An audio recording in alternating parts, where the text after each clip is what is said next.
So if you clicked on this video, then chances are you want to know what high and low speed compression are, what they change, and when you should adjust those, and that's what we're going to cover in today's video.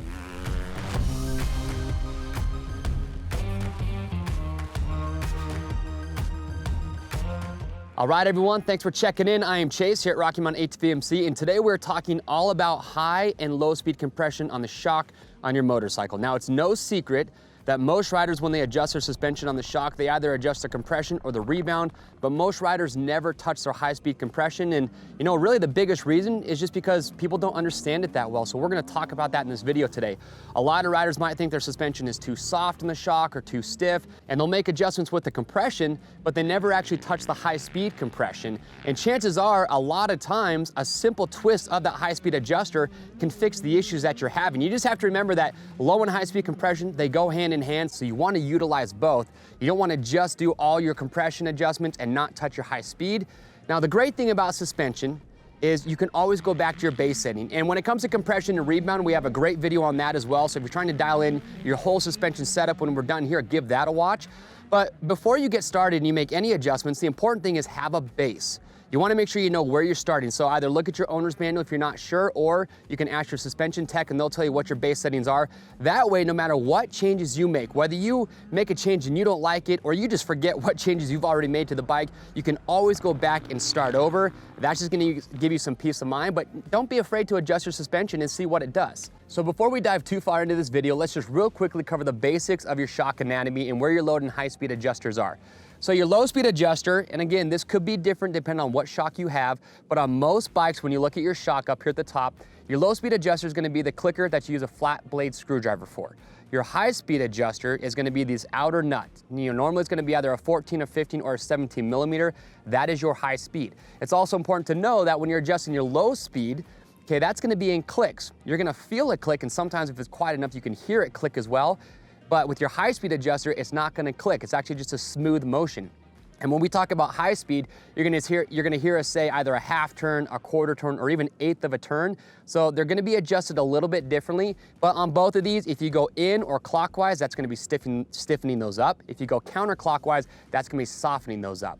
So next up, let's just talk about what makes low speed, and high speed, high speed. I think this is where riders get the most confused and have the most doubts about adjusting their suspension. A lot of riders confuse high speed with the actual speed that you're moving on the motorcycle. Wrong. That is not what high speed is referring to. What high speed adjustment is referring to is how fast your shock is traveling through its stroke, especially the entire length of the stroke. So when we're talking about high-speed adjustment or high-speed compression, what we're referring to is if you're going, you hit a steep jump face at high speeds, your shock is compressing all the way through the stroke quickly. Or maybe you're going through some rollers or some whoops that are close together and you're hitting those hard, that's a high-speed movement. Or maybe you over-jump something and you have a sudden impact where the whole shock compresses quickly. Or even in sometimes, you don't have to be going at higher speeds. You'd be coming out of a corner and there'll be some acceleration chop that's got some square edges to it. In that situation, you get some high-speed compression there as well. Now with low speed, a very common term that you're going to hear is called wallowing. And what we refer to when we say that word is when you're accelerating out, say a corner, maybe on the start straight, your bike's gonna squat, especially when you're really hard on the gas. I like to think of it as a muscle car. When you see a really fast car accelerate, the front end wants to lift up, the rear end squats. Your motorcycle is doing the exact same thing. And a lot of times what'll happen when a bike is wallowing is it squats too low, you get kind of a vague feel, it might start to go side to side, and you don't feel like the bike is tracking straight. That's a good indicator that your low speed compression is too soft and you want to stiffen that up. Now on the other side, if you're accelerating down a start straight or a start and you feel like the bike is high, you know, another term we use is stink bug, or as you're coming into a turn, if the bike's not settling in that corner, that's an indicator that your low speed compression is too stiff and you're going to loosen that up. Now, some good advice that I have when you are adjusting your suspension is I like to call it go big or go home. You know, one click on your low speed adjuster is really hard to feel the difference unless you're really just fine tuning your suspension. So what I always recommend is go 3 to 4 clicks at a time. And maybe you go too stiff or too soft. Well, the good news is you can always just go back out 1 or 2 clicks and find that happy medium. So I'd say go 3 to 4 clicks on your low speed adjuster. Now, another scenario that you might find yourself in is in rollers. So if you're going through a set of rollers that are nice and rounded, there's a lot of space between those. If you feel like the rear end is low and you're kind of getting maybe some side to side kicking, that's an indicator that your low speed compression is too soft, and go in a few clicks to stiffen it up. And vice versa, if you're going through those same rollers and you feel like the rear end is staying too high and it's not absorbing those rollers, then go a little bit softer. So next, let's talk about high speed compression. And like I mentioned earlier, what high speed compression is, you have your shock. As your shock compresses, on those low speed instances, you have a needle and seat that's inhibiting the oil that's flowing through that. But on the other side of that, you have a valve stack that's pressed against a coil spring that's putting tension on that. And when you adjust your high speed adjuster, you're changing the amount of tension on that coil spring. So that's what you're adjusting, and that's what's gonna help with those high speed compressions. So that's really, in a nutshell, how your shock is working for you. Now let's talk about when you might notice that you need to adjust your high speed compression.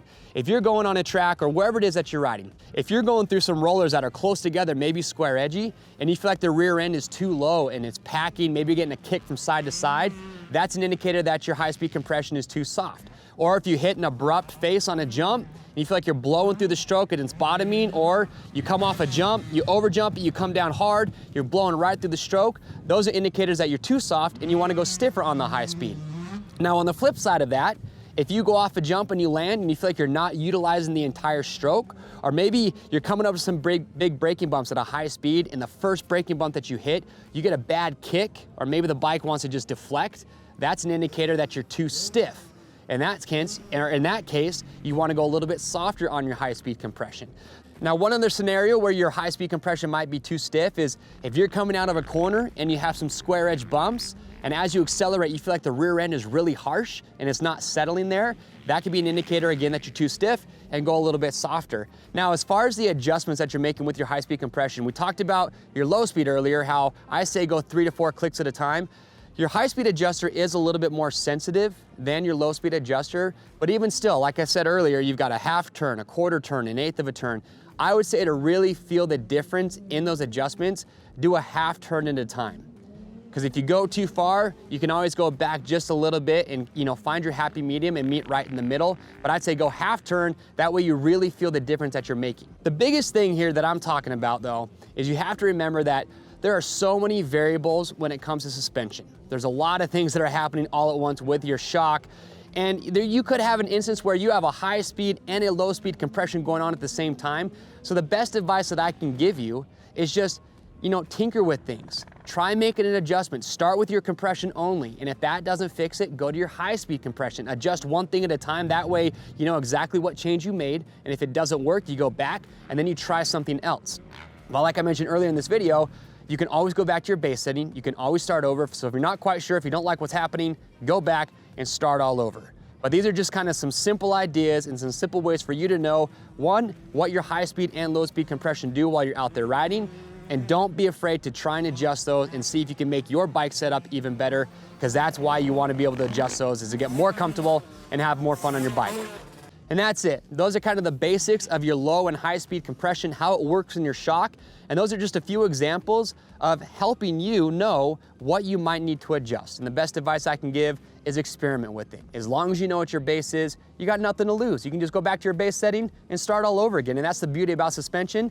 You've got nothing to do but make it better for yourself, and you owe it to yourself to go do that. So next time you're out riding, having a good time, even if you feel like your shock is set up pretty good, make some adjustments just so you can kind of feel what those adjustments are gonna do for you. But if you guys do have more questions or comments, we wanna get those answers, so make sure to leave those below. And if you guys like this video, remember we have that compression rebound video where we cover those topics as well. We have a lot of other great tutorial videos and instruction videos, our bike builds, our how-tos, everything on our channel that you're gonna need to have a good time.